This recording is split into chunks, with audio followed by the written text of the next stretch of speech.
So you want to buy your first rental property. Well, that's good. It's one of the most important investments that you can make for your future. Done wrong, it could be disastrous, however.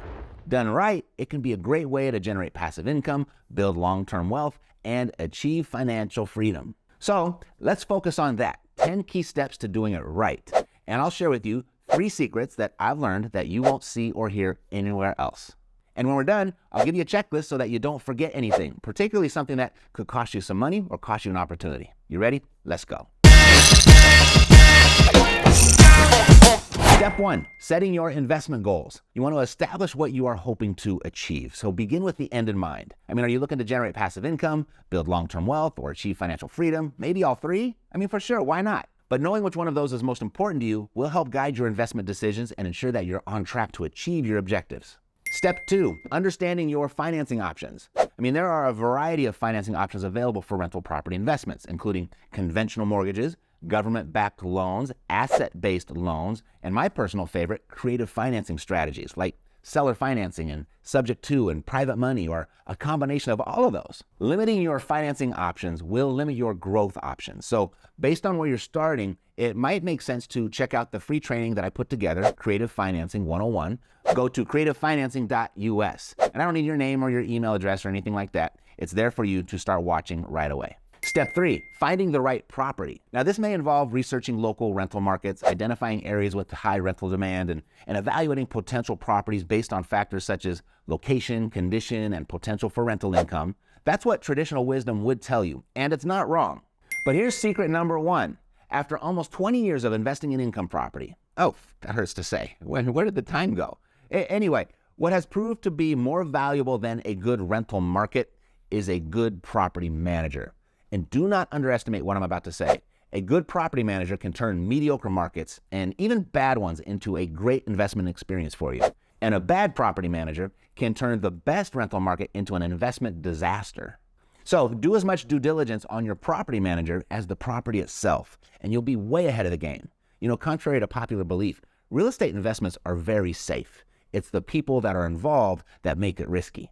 Along with the How to Buy Your First Rental Property checklist, I'll also give you a copy of the 4-Hour Work Month, the 10 Commandments to Managing Property Managers.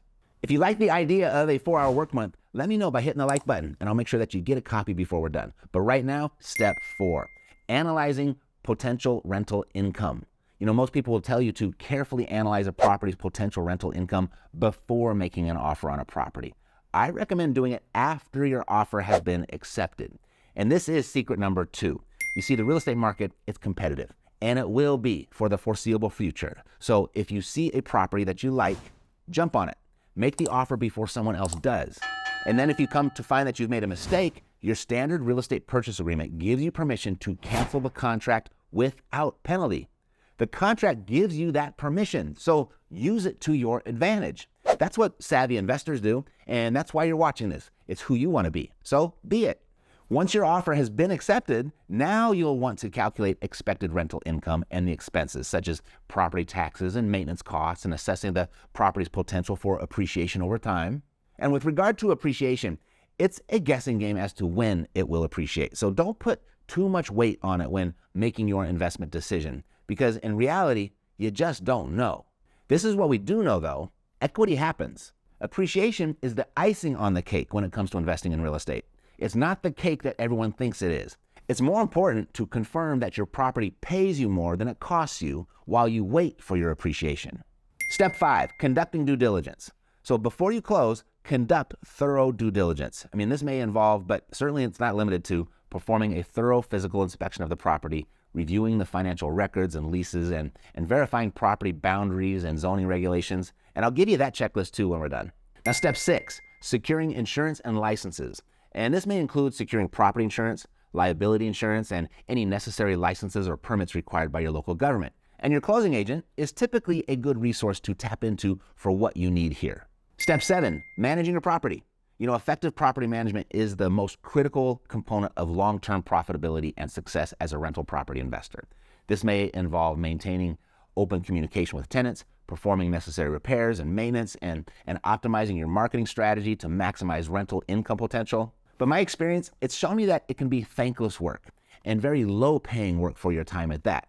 A good property manager is well worth the 8 to 12% that they ask for. Your time is much better spent looking for your next investment. Step 8, maximizing rental income potential.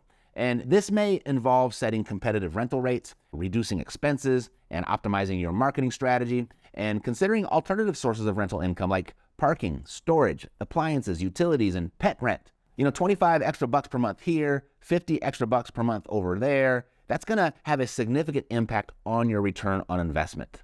An exponential one, in fact.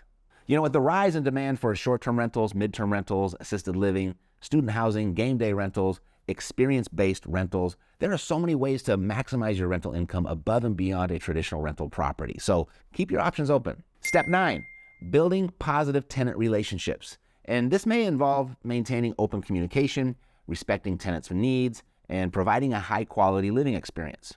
You are an investor, but depending on how you rent your property, you can take on the role of an operator and service provider too. Directly or indirectly, you are in the hospitality industry. So creating good relationships with and good experiences for your tenants can produce steady long-term income and growth. Step 10, developing a long-term investment strategy. Owning only one house, whether you live in it or rent it out to someone else, by the time you reach the age of 65, and this is secret number 3, on average, that translates to your wealth being 40 times that of someone that didn't buy a house. So what if you bought just 2 over your lifetime? It's up to you how far you want to take it, but when done right, most people always wish that they had bought more. At the very least, I'm glad you're on your way to your first. All right, if you'd like copies of the My First Rental Property Checklist, the 10 Commandments to Managing Property Managers, and the Due Diligence Checklist, I made it really easy for you and uploaded them all together at the4hourworkmonth.com. Go there and they're yours for free. Or we here could just do it all for you. You call the shots and we'll do all the work. And you don't pay us a thing for that either. So I've got some free information for you on that too, with regard to how that works. So you can go to cashflowsavvy.com if you like them apples. So what'd you notice? What did you learn? And who else do you know that needs to see this? When their name comes to mind, please share it with them. Thanks for watching. I'll see you next time. Take care.